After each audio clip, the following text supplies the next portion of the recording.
Hello guys what's up. आज चाहिँ म हजुरहरूलाई हाम्रो बारी टुर गराउँछु है। हेर्दै जानु है हाम्रो बारीमा के सागसब्जीहरू छ म सबै देखाउँछु। Let's go. सुरुमा देख्न सक्नुहुन्छ यहाँ रायो साग छ।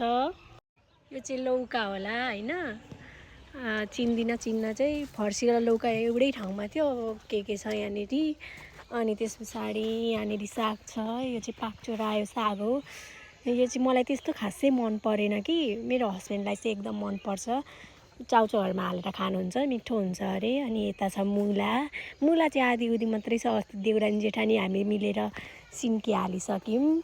अब सासु मम्मीलाई चाहिँ एकदम बारीहरूमा सागसब्जी लगाएको धेरै मनपर्छ क्या। अब धेरै मम्मीको काम भनेकै बारीमै हुन्छ, म त केही गर्दिनँ त। मेरो त त्यही भात पकाउने मात्रै हो। अनि त्यस पछाडि यो छ प्याज हो कि लसुन हो खोइ चिन्दिनँ म। अब यस्तो प्याजै होला जस्तो लाग्छ। अनि त्यस पछाडि यहाँ हेर्नु न हाम्रो घरको हाम्रो बारीको कोबी यस्तो छ। हाँसेर मरिन्छ। कोबी चाहिँ यस्तो छ। अनि यसपालि कोबी मजाले फलेन, यी यत्रो सानो सानो कोबी मात्रै छ। अनि त्यस पछाडि यता पनि त्यही पाक्चो रायो मात्रै छ। म त वाक्क भइसक्यो यो सागहरू देखेर। यता छ धनियाँ छ अलिअलि।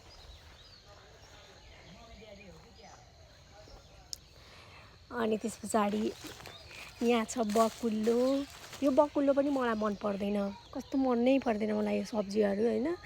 मलाई मन पर्ने भनेको करेला र भिन्डी मात्रै हो। यहाँ छ कागतीको बोट। अनि उता पनि सागै छ, जताततै सागै छ हाम्रो त। यहाँ छ कटहरको बोट। अब कटहर पनि हुन्छ होला, खाने टाइम हुन्छ, चिचिला लाग्दैछ भर्खर। यो हो लिचीको बोट। हाम्रो बारी लु यस्तै छ है। सबै यो बारीमा भएको जति चाहिँ सबै मम्मीले रोप्नु भएको हो, सासु मम्मीले। म त केही गर्दिनँ, मम्मीले नै हो सबै गर्ने भनेको।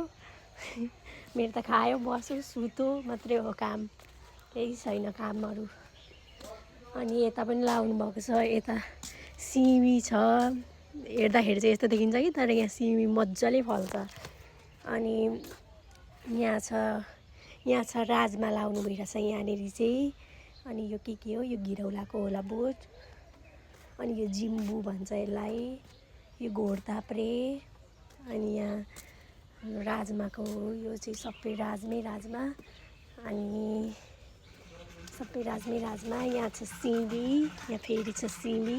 हेर्नु नि सिमी फलेको। यति नै हो सागसब्जीहरू चाहिँ हाम्रो घरको। किनेर चाहिँ खानु पर्दैन, जे होस् बारीमै छ। बारीकै खायो, किनेर चाहिँ कहिले ल्याउनु पर्दैन, बारीमै छ। मम्मीले यति गरिदिएकोले ढुक्क छौँ सब्जी ल्याउनबाट। सब्जी ल्याउनु पर्दैन हामीले चाहिँ। ल आजको लागि यति नै, बाई बाई।